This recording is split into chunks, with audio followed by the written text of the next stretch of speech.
नमस्कार प्यारे छात्रों। आज हम कक्षा 9 कृतिका से पाठ पढ़ेंगे इस जल प्रलय में। इसके लेखक हैं श्री फणीश्वर नाथ रेणु जी। और रेणु जी के बारे में एक रोचक तथ्य हम आपसे ज़रूर बांटना चाहेंगे। ये जो पाठ आप पढ़ने जा रहे हैं, इस जल प्रलय में ऋण जल धन जल नाम से रेणु ने सूखा और बाढ़ पर, यानी ड्रॉट और फ्लड, उस पर कुछ बहुत ही मर्मस्पर्शी रिपोर्टाज लिखे हैं। और इसका एक सुंदर उदाहरण ये आपका पाठ है। इसमें उन्होंने 1975 की पटना की जो बाढ़ आई थी, जो बहुत ही प्रलयंकारी थी, उसका बड़े रोमांचक तरीके से वर्णन किया है। क्योंकि जब हम किसी चीज़ को स्वयं भोगते हैं तो हम उसका वर्णन अच्छी तरह से कर पाते हैं।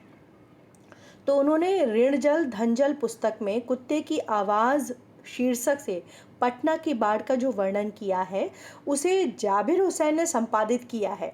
और साक्ष्य पत्रिका के नदियों की आग विशेषांक में इस जल प्रलय में शीर्षक से इसको संकलित किया गया है। तो ये जो पाठ आप पढ़ने जा रहे हैं वहीं से लिया गया है। आइए देखते हैं कि इस पाठ के जो प्रमुख बिंदु हैं, जैसा कि इसमें 1967 में पटना की बाढ़ का वर्णन किया गया है, वहाँ से शुरुआत होती है। और किस तरह से बाढ़ के समय में भय का माहौल होता है उसकी बात की गई है। बाढ़ से बचने की तैयारियों की बात की गई है कि एक आम आदमी किस तरह से बाढ़ से बचने के लिए क्या क्या सावधानियां बरतता है, क्या क्या इंतज़ामात करता है, उस पर बात की गई है। और अलग अलग सालों में जो बाढ़ें आई हैं उसको भी याद किया है लेखक ने। और जब वहाँ पर बाढ़ आती है तो उसका वर्णन भी बखूबी उन्होंने किया है। तो 1967 में जो पटना की बाढ़ का वर्णन किया गया है, उन्होंने बताया है कि स्वयं लेखक ने उसे अनुभूत किया था। और पटना शहर में जब 1967 में बाढ़ आई थी, तब कहते हैं कि 18 घंटे लगातार बारिश हुई थी। और इतनी बारिश होने की वजह से सारी सड़कें जो थीं वो पानी में डूबनी शुरू हो चुकी थीं। और छाती भर पानी जिसे कहते हैं, यानी कि आपके चेस्ट तक पानी आ जाए, यानी कोई भी आदमी उसमें डूब सकता है। तो ऐसे में कितनी विपत्ति भरा माहौल हो जाता है, वो यही वर्णन किया गया है। और साथ में ये भी लिखते हैं लेखक कि लेखक स्वयं एक बहुत संवेदनशील प्राणी हैं। ये लेखक हैं, चीज़ों को देखते हैं, अनुभूत करते हैं। तो जब उन्हें समाचार मिलता है कि राजभवन में और मुख्यमंत्री भवन जो है वहाँ पर भी पानी आ चुका है, वो डूब रहे हैं, ठीक है, गोलघर जो जगह है उसकी बात होती है इसमें। तो लेखक 5 बजे के करीब जब कॉफ़ी हाउस में निकलते हैं तो रिक्शे वाला उन्हें बताता है कि कॉफ़ी हाउस तो अब डूब चुका होगा। लेकिन फिर भी वो जो उत्सुकता थी, वो जो कौतूहल था, उसके कारण लेखक आगे जाते हैं और वो पानी देखना चाहते हैं। तो सबकी ज़बान पर एक ही शब्द था कि आ गया, घुस गया, डूब गया, बह गया। क्योंकि जैसे जो वातावरण होता है उसी तरह की बातें हम स्वतः ही करने लगते हैं। तो चारों ओर क्या था? भय का माहौल था। लोग डर रहे थे, मन में डरे हुए थे कि पानी आ जाएगा तो हम क्या करेंगे। साथ में एक और चीज़ यहाँ पर बड़ी अच्छी बताई है कि कुछ लोग तो डरे थे, दूसरी ओर कुछ लोग ऐसे थे कि जो उस डरे हुए माहौल से निकल कर भी अपनी मस्ती की बात कर रहे थे, अपना आनंद मना रहे थे, उनकी भी बात की गई है।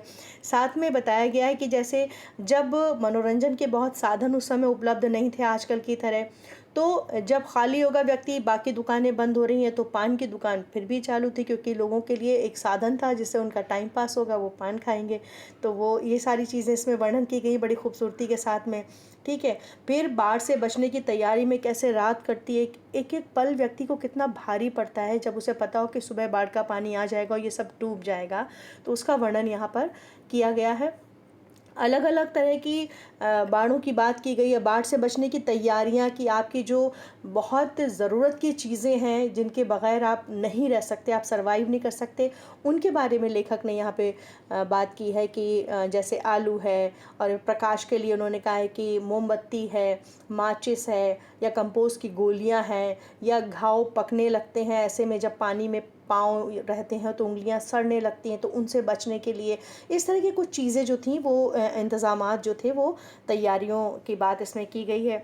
फिर अलग अलग सालों में जो बाढ़ आई हैं उसके कुछ कुछ वर्णन लेखक ने बड़ी खूबसूरती के साथ किए हैं। जैसे उन्होंने 1947 की बाढ़ की बात की है, तो उसमें कहते हैं कि लेखक अपने गुरुजी के साथ बाढ़ पीड़ितों की सहायता के लिए नाव पे जा रहे थे, और चारों ओर पानी से घिरा एक द्वीप जैसा, आइलैंड जैसा था। तो लेखक ने सोचा कि वहाँ जाकर थोड़ा सा आराम किया जाएगा। लेकिन वहाँ पे बताया उनके जो गुरुजी थे सीतानाथ भादुड़ी जी, उन्होंने बताया कि अरे वहाँ तो सारे, जैसे आप सोच रहे हैं वहाँ आराम करेंगे, वैसे ही सारे चींटे, सांप, बिच्छू, लोमड़ी, सियार सब पनाह लिए हुए होंगे। और बात भी सही थी। जैसे हम अपना जीवन बचाना चाहते हैं, हमें आराम की ज़रूरत होती है, वैसे और प्राणियों को भी होती है ना। फिर भादुड़ी जी जो उनके गुरु थे, उन्होंने निर्देश दिया था कि भाई जो पैरों और तलवों के घाव हो जाते हैं ना, उनकी दवाई ज़रूर आपको रखनी चाहिए, साथ में तेल होना ज़रूरी है, दिया सलाई की डब्बी होनी ज़रूरी है, ये सारी चीज़ें। तो इसका उन्होंने ज़िक्र किया है। 1949 की बाढ़ का वर्णन किया है उन्होंने। और उसमें एक रोचक किस्सा उन्होंने बांटा है कि एक बीमार युवक जो था, उसके साथ में कुत्ता भी नाव पे चढ़ा था। तो डॉक्टर साहब ने आपत्ति की, अरे भाई कुत्ते को क्यों ले जा रहे हो ऐसे में? तो उसने कहा ठीक है, तो मैं भी नहीं जाऊंगा। तो ये जो एक प्रेम की बात होती है, जहाँ पर हम ये नहीं ध्यान रखते हैं कि भाई ये मेरा भाई बहन है, ये प्राणी है कोई और हम इससे प्रेम करते हैं, तो उसका जीवन भी उतना ही महत्वपूर्ण है। तो इसके बारे में बताया है। साथ में एक कुछ मस्खरे युवकों की बात की गई है जिनका बहिष्कार किया गया था। अब इतना कहते हैं ना कि रोम जल रहा था और नीरो बांसुरी बजा रहा था। तो इस तरह के युवक युवती हर हाल और हर काल में होते हैं। तो वैसे ही उसमें भी एक युवती कॉफ़ी पाउडर मथ रही थी, दूसरा हवा में उड़ता जाए मोरा लाल दुपट्टा मलमल का, रेडियो पे वो गाना बजा रहे थे और यानी अपना आनंद मना रहे हैं। तो ये चीज़ें, जब कोई दुखी हो उस वक्त अगर आप इस तरह की हरकतें करते हैं तो वो गवारा नहीं होता, अच्छा नहीं लगता है। तो उसका वर्णन किया गया है। और जब अंत में बाढ़ आ जाती है, रात के 2:30 बजे की बात कर रहे हैं लेखक, जब कहते हैं कि पानी नहीं आया, क्या दैवीय चमत्कार हो गया। ठीक है, सारी पुरानी बातों को वो याद कर रहे हैं धीरे धीरे। और अचानक उनकी आंख लग गई और जब आंख खुली सुबह के 5:30 बजे हुए थे, चारों ओर शोर मच रहा था, आ रहलो है, आ रहलो है, पनिया पानी आ गए लो। तो ये जो वहाँ की स्थानीय भाषा थी उसमें बोल रहे थे, झाग फेन लिए हुए पानी आ रहा है, जब गति से आएगा तो वो जो झाग है उसके साथ में, तो वो सब चीज़ें उन्होंने देखी हैं और उसको अनुभूत किया है, वो आपदा की स्थिति को झेला है। उस सब का वर्णन बड़े यथार्थ रूप में उसका वर्णन यहाँ पर किया गया है। और अंत में एक बड़ी अच्छी सी बात है, लेखक जो है वो दौड़ के छत पे चले जाते हैं, चारों ओर जो शोर मच रहा था उसको देखते हैं, लहरों का नर्तन देखते हैं, कैसे लहरें नर्तन करती हुई नाचती हुई आगे बढ़ती चली जा रही हैं, तेज़ी से बढ़ता हुआ पानी, लहरें बहुत तेज़ हैं। ठीक है, सामने की दीवार की जो ईंटें डूब रही हैं वो भी देख रहे हैं लेखक। तो हर चीज़ को वो अपने मन मस्तिष्क में कैद करते जा रहे हैं और वो यही चाहते थे। तो इसीलिए वो कहते हैं कि अच्छा है मेरे पास कुछ नहीं है, मूवी कैमरा नहीं है, टेप रिकॉर्डर नहीं है और कलम भी चोरी हो गई, तो बहुत अच्छा है कुछ नहीं है, कम से कम मैं इन चीज़ों को ताउम्र अपने जहन में रख सकूँगा। तो ये बड़े यथार्थ रूप से बाढ़ का वर्णन करे हुए ये पाठ है। आइए अब हम चलते हैं पाठ के प्रश्नोत्तर पे। पहला प्रश्न है कि बाढ़ की खबर सुनकर लोग किस तरह की तैयारी करने लगे। देखिए, लोग अपनी सुरक्षा के साथ साथ बहुत ज़रूरी सामान जो था उसको इकट्ठा कर रहे थे। उन्होंने मोमबत्ती, दिया सलाई, ईंधन, आलू, पीने का पानी और कंपोस्ट की गोलियां ये अपने साथ रख लें, ताकि बाढ़ से जब अगर वो घिर भी जाएं तो कुछ दिनों तक उनका काम आसानी से चल सके। बाढ़ की सही जानकारी लेने और बाढ़ का रूप देखने के लिए लेखक क्यों उत्सुक था? लेखक ने बाढ़ के बारे में कई बार देखा सुना था, पहले भी वर्णन किया गया है, परंतु बाढ़ के पानी को उसने अपने ही नगर में घुसते हुए देखना उसके लिए एक नई चीज़ थी। इसीलिए उसे उत्सुकता थी और उसने रिक्शे वाले से कहा कि चलो पानी कैसे घुस गया वही देखना है। सबकी जबान पर एक ही जिज्ञासा, पानी कहाँ तक आ गया है। इस कथन से जनसमूह की कौन सी भावनाएं व्यक्त होती हैं? देखिए, जब कोई भी ऐसी परिस्थिति होती है तो हम सबके मन में एक उत्सुकता और कौतूहल होता है। तो वो उत्सुकता और कौतूहल की भावना प्रकट होती है, साथ ही उनके भीतर का भय भी, हम डरे हुए भी होते हैं ना, तो वो भय भी दिखाई देता है, जिसके कारण वो अपनी सुरक्षा का भी ध्यान रखना चाहते हैं और सब लोग इस अनुभव को प्रत्यक्ष रूप से देखना चाहते हैं। मृत्यु का तरल दूत किसे कहा गया है और क्यों? तो मृत्यु का तरल दूत बाढ़ के जल को कहा गया है, क्योंकि ये जल न जाने कितने लोगों के जीवन छीन चुका था और न जाने कितने लोगों को इसने बेघर कर दिया था। बाढ़ से बचने के लिए कुछ महत्वपूर्ण सुझाव दीजिए। तो हम निम्नलिखित उपाय जो है हम कर सकते हैं। जैसे ख़ास तौर पे सरकार जो है वो इस तरह के ख़तरों से निपटने की पूरी तैयारी रखती ही है और रखनी चाहिए। स्वयंसेवी संस्थाएं जो हैं वो उत्साहपूर्वक कार्य करना चाहिए उनको। युवा पीढ़ी को बढ़ चढ़ कर सहयोग करना बहुत ज़रूरी है। एक प्रश्न है कि उसमें देखिए किस तरह से मानव मानसिकता प्रकट की गई है। प्रश्न है कि इह, जब दानापुर डूब रहा था तो पटनिया बाबू लोग उलट कर देखने भी नहीं गए, अब बूझो। इस कथन द्वारा लोगों की किस मानसिकता पर चोट की गई है? देखिए, एक आम इंसान के मन में सभी तरह की भावनाएं होती हैं ना, तो जो प्रस्तुत कथन है वो लोगों के मन में बैठी ईर्ष्या द्वेष की बुरी भावना पर प्रहार करता है। गांव में रहने वालों के मन में शहर वासियों के प्रति जो कटुता आई है उसकी भावना को यहाँ पे प्रकट किया गया है। खरीद बिक्री बंद हो चुकने पर भी पान की बिक्री अचानक क्यों बढ़ गई थी? बाढ़ के आने के खतरे के कारण अन्य सामानों की सभी दुकानें लगभग बंद होने लगी थी, किंतु लोगों के मन में बाढ़ को देखने के लिए बहुत उत्सुकता थी। कुछ लोग तो हंसी खुशी के साथ बाढ़ का आगमन देखना चाहते थे और ऐसे समय में समय गुजारने के लिए पान सर्वोत्तम साधन था, इसीलिए पान की बिक्री अचानक बढ़ गई थी। जब लेखक को ये एहसास हुआ कि उसके इलाके में भी पानी घुसने की संभावना है, तो उसने क्या क्या प्रबंध किए? हमने पहले भी इसमें बात की है कि उसने क्या किया। उसने ईंधन का प्रबंध किया, खाने के लिए आलू, पीने का पानी, प्रकाश के लिए मोमबत्ती और दिया सलाई और कंपोस्ट की गोलियां। और हाँ, अधिक पानी आने पर वो छत पे भी जा पाए आसानी से, इसका भी प्रबंध उसने किया। बाढ़ पीड़ित क्षेत्र में कौन कौन सी बीमारियों के फैलने की आशंका रहती है?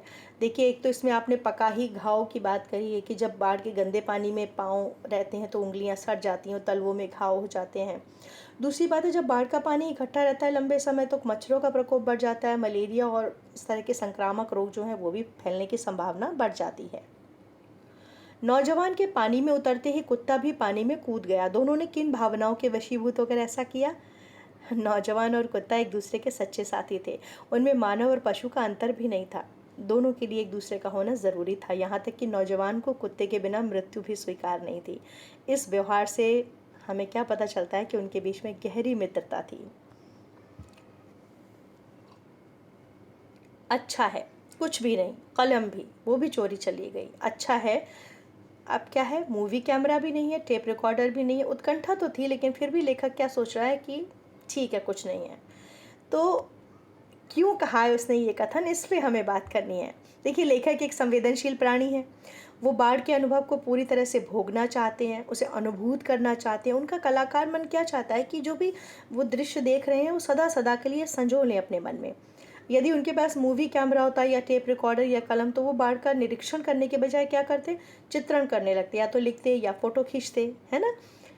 तो जीवन को जो साक्षात अनुभूत करने का अवसर उन्हें मिला है वो उसे हाथ से निकलने देना नहीं चाहते हैं और हमेशा के लिए, सदा सदा के लिए इन दृश्यों को अपने मन मस्तिष्क में संजोना चाहते हैं।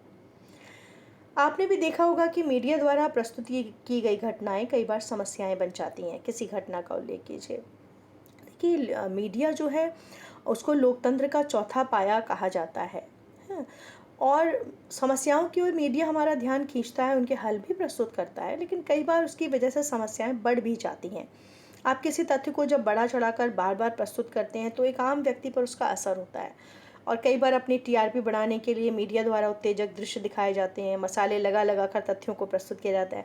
और जब हम पत्रकारिता पढ़ते हैं उसमें इस तरह की पत्रकारिता को येलो जर्नलिज्म भी कहा जाता है। ये आपकी जानकारी के लिए। अपनी देखी सुनी किसी आपदा का वर्णन कीजिए। बहुत पहले की नहीं, बल्कि अगस्त 2019 की बात है। गुजरात के वडोदरा शहर में अत्यधिक वर्षा के कारण बाढ़ जैसी स्थिति हो गई थी और वडोदरा के बीच से जो बहने वाली नदी है विश्वामित्री, वो उफान पे थी और सबको पता है कि उसमें बहुत सारे मगरमच्छ हैं। अब वो सारे मगरमच्छ भी शहर में आ गए और अंदाज़ा था कि लगभग 200 से ज़्यादा मगरमच्छ सड़कों पर पानी में घूम रहे थे। प्रशासन ने राहत के लिए सेना की 2 टुकड़ियों, एनडीआरएफ और 5 एसडीआरएफ की 4 टीम यानी रिजर्व पुलिस की 2 कंपनियां, अग्निशमन विभाग के कर्मियों और पुलिस को लगा दिया था। लेकिन मुझे आज भी याद है कि उस वक्त हम सभी लोग बहुत डरे हुए थे। तो ऐसी किसी आपदा का वर्णन आप भी कर सकते हैं। एक बार कक्षा में पढ़ाते हुए एक छात्र ने पूछा था, मुझे अच्छा प्रश्न लगा, यहाँ पे आपसे बात करें, आपदा और विपदा में क्या अंतर है? देखिए, आपदा डिजास्टर कहते हैं जैसे बाढ़, तूफान, चक्रवात, सुनामी, चट्टानें खिसक गई, भूस्खलन हो गया, बर्फबारी, ये सब नेचुरल डिजास्टर होता है, ठीक है। और विपदा, ट्रबल, मुसीबत, जैसे आपके पैसे खत्म हो गए तो आप विपदा में आ गए, आप मुसीबत में पड़ गए, आप बीमार पड़ गए, आपकी नौकरी छूट गई या फसल खराब हो गई। तो ये सारी चीज़ें हैं। ये था आपके ज्ञान में वृद्धि करने की एक छोटी सी बात। बहुत सारी शुभकामनाओं के साथ एक बार कीजिए स्वीकार डॉक्टर राखी सिंह कटियार का प्यार भरा नमस्कार।